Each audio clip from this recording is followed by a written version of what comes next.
Humberto Castro esteve hoje no CT do Atlético. Algumas novidades por causa da comemoração dos 82 anos de fundação do Dragão. O que você tem aí pra gente, Humberto? Boa noite. Boa noite, Pasqueto. Realmente o Atlético comemorando hoje 82 anos de fundação e a data não passou em branco porque a diretoria apresentou um projeto modernizando ainda mais o estádio Antônio Ascioli. Nesse projeto, o Atlético vai lançar o Museu do Torcedor, inclusive o Paulo Mascote, que é historiador, já tem algum material para colocar dentro desse museu, mas claro, vai acionar aí os torcedores atleticanos, principalmente aqueles mais antigos, caso tenha algum objeto que possa fazer parte do museu, para que o torcedor tenha mais essa opção, objeto que eu digo camisa, bola, ingresso, enfim, o próprio Paulo Mascote, historiador, vai falar isso na matéria que eu vou chamar já já. Mas a diretoria também aproveitou a oportunidade para destacar a expectativa boa do jogo contra o Santos. Todos os ingressos foram vendidos. De ontem para hoje, a última carga de 1.000 ingressos rapidamente esgotaram. Rapidamente que eu digo por volta de 2h30, ali para 3 horas da tarde, já não havia mais ingressos para comprar, acredito que só nas mãos de cambistas. Detalhes então desta tarde no CT do Atlético com a presença da Ponte Preta. Gentilmente o Atlético cedeu o campo para a Ponte Preta treinar, a Ponte de um lado, o Atlético do outro, né? E a diretoria comemorando os 82 anos de fundação do Atlético. Veja isso. Uma tarde agitada no CT do Atlético. Os comandados de Wagner Lopes na preparação para enfrentar o Santos. No outro campo, a Ponte Preta, que vai jogar de novo contra a Aparecidense. E no auditório, a diretoria, comemorando os 82 anos de fundação do clube. E dizer que o Atlético veio para ficar definitivamente desde quando ele foi fundado, há 82 anos atrás. E essa permanência dele, com certeza, será, da agora para frente, um crescente. Nós estamos em um momento importante da equipe, no momento atual, mas nós não podemos esquecer a cultura, esquecer a história, esquecer o passado. A novidade é o Museu do Torcedor, no estádio Antônio Ascioli. Todo atleticano que tiver um souvenir, uma lembrança, uma caneca, um ingresso, tem um vídeo gravado, tem um recorte de revista, vai estar nos procurando, a Diretoria de Patrimônio Histórico e Cultural, e nós vamos estar colocando isso o quê? No museu, que vai ter um acervo permanente e que vai ter também mostras temáticas. Outra novidade pode ser o atacante paraguaio Héctor Bustamante. É um jogador que eu observei bastante nesse Campeonato Gaúcho, né? Tinha muitos clubes em cima. A gente está numa negociação, há essa possibilidade, porque é um jogador com o nosso perfil, jogador rápido, jogador que faz 2 ou 3 funções, joga de atacante de lado, joga por dentro, joga como meia.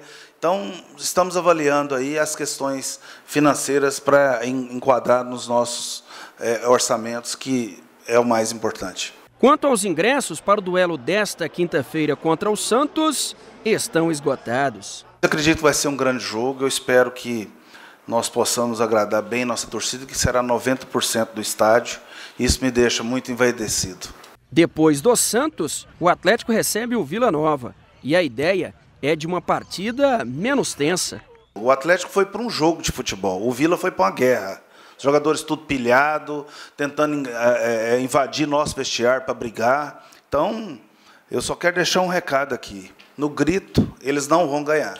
No grito, não. Ganha na bola. Né? Então, dentro da nossa casa, vão ter que jogar futebol. Nós vamos nos preparar para um grande jogo, sem violência, mas não vamos tolerar essas atitudes.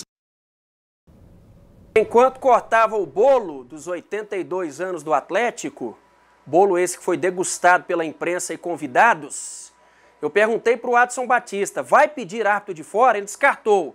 O Atlético não tem essa pretensão de pedir árbitro de fora. E sobre o atacante Bustamante, o paraguaio, ele se destacou e despertou interesse do Atlético jogando pelo Novo Hamburgo, 4 gols em 13 partidas pelo Campeonato Gaúcho. Wendel Pasquetto. Ele estava acertando com o Brasil de Pelotas para a Série B e o Atlético também entrou na negociação. Valeu, Humberto. Um abraço. Um abraço. Primeiro, parabenizar os torcedores do Atlético e sorte ao companheiro Paulo Mascote, é historiador, atleticano legítimo, raiz ali de Campinas e tudo mais. Acho que a diretoria do Atlético acertou em cheio em colocá-lo ali para conduzir esse projeto, porque você manter a história do clube é fundamental, né? Fazer uma sala decente de troféus, como disse o Mascote, mostras para apresentar a história do clube para a torcida, no Antônio Ascioli, que é o local do Atlético. Ótima indicação e ótima escolha do Paulo Mascote. Camisa ali de 88? 88 ou 85, né, Zé? Pode ser. Lisboa. Oferta boa quem tem é a Madeireira Lisboa. Exatamente. José Martins de Souza Zenha. Complexo Cultural Respeita as Cores. Pô, que bacana, hein, Jean? Demais, demais. Primeiro, parabenizar os torcedores atleticanos por essa data importante. Um clube que tem uma força enorme aqui no estado de Goiás, que tem buscado seu espaço nacionalmente, tem crescido, né, novamente o nome dos seus torcedores. Parabenizar todos eles no nome do meu pai, que é atleticano, seu Lázaro, lá em Guapó, de usar a camisa, de torcer, de fazer festa com as vitórias do Atlético. E que o Atlético continue crescendo, né, dando alegria para o seu torcedor.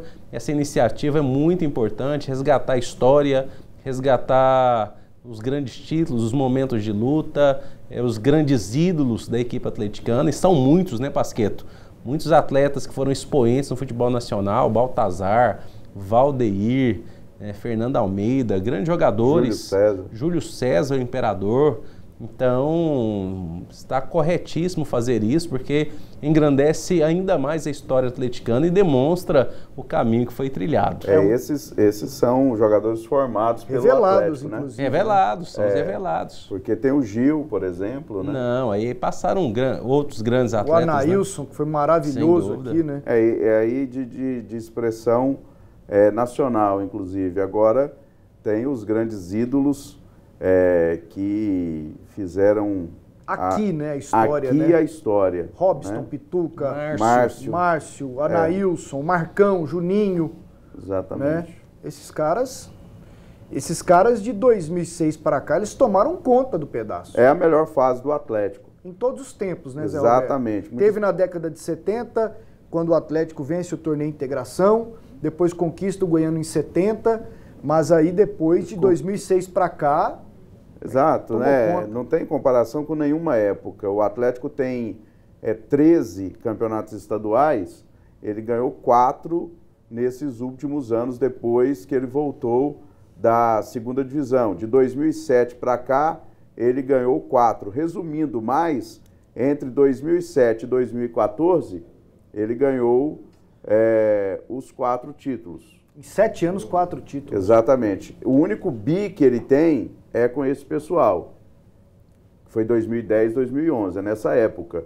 Antes ele nunca tinha sido bi, depois também não. É só esse bi 2010, 2011. A Série B ele ganhou nesse período com... 2009. 2016, né? O título. 2009 ele sobe. 2009 ele sobe, vai disputar a primeira divisão. E é nesse período que ele ganha do Corinthians, do São Paulo, do Palmeiras, do Santos, de Neymar, goleia o Flamengo, é tudo nessa época. Que joga a Sul-Americana, lá em Santiago, no Chile, que vai para uma semifinal de Copa do Brasil, é tudo nesse período. E aí, às vezes, as pessoas confundem, o talento, a habilidade com a história. Quando se pergunta qual o maior jogador da história do Atlético, alguém responde, o Baltazar. Não pode ser, o Baltazar disputou um campeonato pelo Atlético, fez 31 gols, é o maior artilheiro de uma edição do Campeonato Goiano em todos os tempos, mas com a camisa do Atlético ele só fez isso. Ele pode ter sido o melhor jogador, né, da história do Atlético, né, tecnicamente falando, mas... Exatamente. Agora, o maior jogador da história do Atlético não é o Baltazar, não é o Valdeir, não é o Júlio César. O Lindomar. Não é o Lindomar. são outros, né? Na minha visão é o Márcio. Na minha visão, o maior é o Márcio. O segundo é o Robson. São os jogadores que comandaram o time na grande fase que o time teve. Como no São Paulo é o Rogério Ceni, como no Corinthians é o Marcelinho Carioca.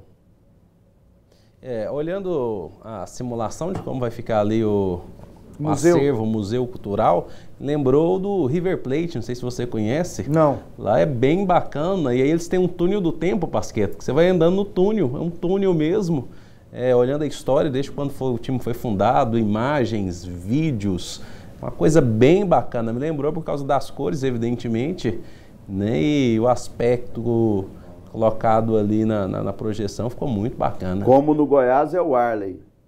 Como no Vila, eu não sei. Não tem assim o cara que você vai falar assim, foi esse. E na minha visão, não tem. E no Flamengo aí é teta, né? Flamengo é fácil, né, Pasqueta? Flamengo é fácil. Zico. Nos outros é mais complicado. Pro gremista é o Renato Gaúcho. Para você, palmeirense, quem é? O Demir da Guia? Ainda não? Cara, eu sou muito suspeito porque... Marcos. Eu sou muito apaixonado no Edmundo, velho. Edmundo jogou muito, né? Sou muito, mas muito assim, mas o muito Edmundo mesmo. foi craque em 3 grandes times, ele jogou né? no Palmeiras, demais. Jogou no Palmeiras 2 anos, que ele foi muito bem, né? 93 e 94. No Corinthians ele foi muito bem.